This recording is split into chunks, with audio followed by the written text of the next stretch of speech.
গ্যাসের দাম বাড়ানো মরার উপর খাড়ার ঘা ছাড়া কিছুই নয়, মন্তব্য রুহুল কবির রিজভীর। পাচারের অর্থ ফেরাতে কানাডার সহায়তা চাইলেন প্রধান উপদেষ্টা। বাংলাদেশ থেকে নতুন শ্রমিক নিয়োগে সৌদি, কাতার ও ওমানের অঙ্গীকার।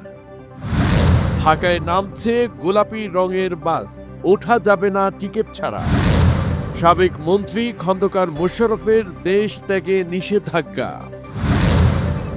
সীমান্ত থেকে বাংলাদেশি নাগরিককে ধরে নিয়ে গেল বিএসএফ।